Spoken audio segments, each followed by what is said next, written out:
Buenas noches, mi nombre es Jorge Humberto Valencia. Este es un trabajo para el curso de contratación pública en su fase 4, presentado por Dina Betancourt, Germán Alfredo Gómez e Isabel Salazar, y quien les habla Jorge Humberto Valencia. Un trabajo presentado a la tutora Lucía Margarita Salgado en el curso 101 001-121. En el presente trabajo les voy a iniciar hablando de los contratos privados, entre los que vamos a encontrar los contratos civiles, los comerciales y los laborales. Entre los contratos civiles, los más destacados son los unilaterales y los bilaterales. El unilateral es un contrato en el que una parte, a veces denominada oferente, hace una oferta a otra persona, organización o el público en general. Y los bilaterales es un acuerdo vinculante en el que dos partes se comprometen a cumplir con las obligaciones acordadas. También tenemos los contratos onerosos o gratuitos. Los onerosos es un contrato en aquel el coste agregado requerido para cumplir con el acuerdo es mayor al beneficio económico que obtendrán del mismo, y los gratuitos es un contrato que reporta utilidad a uno de los contratantes que no da nada a cambio. También en este tipo de contratos podemos encontrar contratos típicos y atípicos, contratos consensuales, reales y formales, contratos civiles y mercantiles. Los contratos comerciales. Entre los contratos comerciales el más utilizado es la promesa de compra-venta y puede ser empleado por aquellas personas que tienen proyectado realizar de manera seria y responsable un determinado negocio futuro.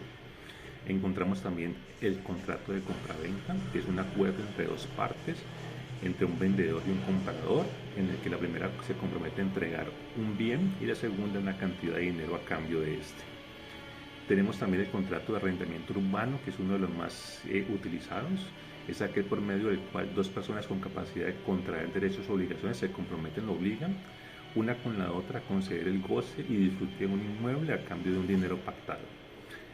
Tenemos también el contrato de permutua, en este tipo de contratos, el contrato de mutuo, el contrato de comodato, y pasamos a los contratos laborales, que lo más utilizado es el contrato a término fijo, ya que establece que el contrato debe celebrarse siempre por escrito y su duración no puede ser superior a 3 años, pero puede ser renovado indefinidamente cuando su vigencia sea superior a un año.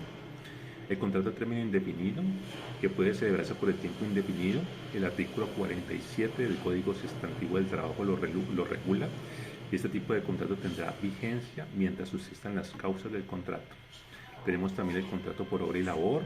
Tenemos también el contrato civil por prestación de servicio, que también se utiliza mucho en Colombia, que se celebra de manera bilateral entre una empresa y una persona natural o jurídica, y la remuneración se acuerda entre las partes y no genera relación laboral, ni se paga prestaciones sociales por ella, ¿no?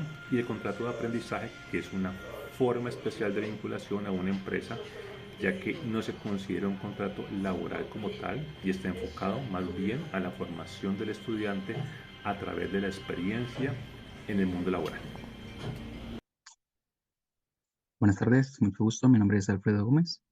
El día de hoy vamos a hablar sobre las consecuencias que se producen por el incumplimiento de los contratos privados en Colombia.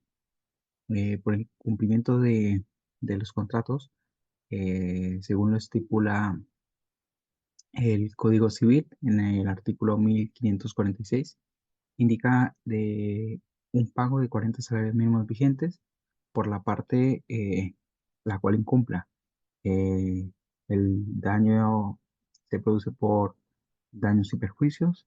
La parte perjudicada por el incumplimiento del contrato puede exigir el pago de daños y perjuicios como consecuencia por las pérdidas sufridas como resultado del incumplimiento. Indemnización. Además del pago de daños y perjuicios, la parte perjudicada puede tener derecho a una indemnización adicional por el lucro cesante y daño emergente causado por incumplimiento del contrato. Esta indemnización tiene como objetivo compensar de manera específica las pérdidas económicas sufridas.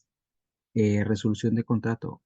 En casos externos, si el incumplimiento del contrato es grave o reiterado, la parte perjudicada puede optar por solicitar la resolución del contrato.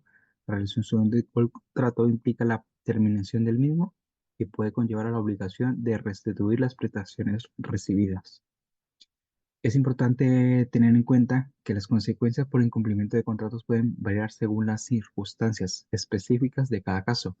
y la disposición legales y aplicables. Por lo tanto, en este caso, de incumplimiento de un contrato privado, es recomendable buscar un asesoramiento legal para determinar las opciones disponibles y proteger los derechos de ambas partes.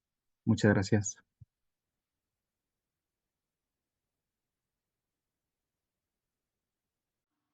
Bueno, mi nombre es Lina Betancourt y voy a hablar sobre los principios que se aplican dentro de los contratos privados. De estos tenemos cuatro principios, que están el principio de autonomía de la voluntad, que este establece que las partes son libres como de establecer los términos y condiciones del contrato de acuerdo a la voluntad y sin interferencia de externos, siempre y cuando pues, no se vayan a incumplir como con los términos de la ley ni siquiera con los principios de orden público. Tenemos también el principio del cumplimiento de las obligaciones, que como le indica su nombre, este establece que las partes están obligadas a cumplir como con las obligaciones asumidas que están estipuladas dentro del contrato. Tenemos el principio de buena fe y de lealtad contractual. Este habla de que las partes deben actuar de manera honesta, leal, justa, en todas las etapas del contrato, desde su formación hasta su ejecución. Y por último tenemos el principio de legalidad y de orden público, en el que se establece que pues, los contratos deben cumplir con la ley y los principios de orden público para ser validados y que sean vinculantes. Gracias. Muy buen día, mi nombre es Isabel Salazar Arredondo y yo voy a hablar sobre las diferencias entre lucro cesante y daño emergente. ¿Qué es el daño emergente? Nos referimos a él como un daño real y efectivo que ha sufrido la víctima como consecuencia del hecho dañoso. Representa la pérdida patrimonial sufrida, es decir, el costo de reparar o reponer el bien dañado, las ganancias dejadas de percibir durante el periodo de reparación. Esto se calcula con base en hechos concretos y demostrables. Ahora, ¿qué es el lucro cesante? Esto nos hacemos referencias a las ganancias o beneficios que la víctima ha dejado de obtener como consecuencia del hecho dañoso. Se calcula con base en las presunciones y estimaciones tomando en cuenta factores como la actividad económica de la víctima, sus ingresos históricos, las tendencias del mercado. Ahora vamos a hablar qué es la responsabilidad civil contractual y la extracontractual. La responsabilidad civil contractual surge al incumplimiento de un contrato entre dos o más partes.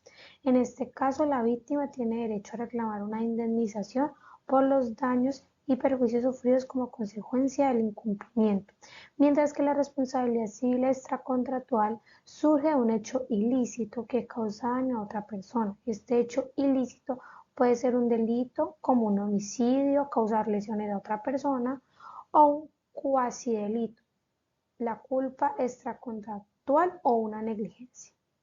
Muchas gracias.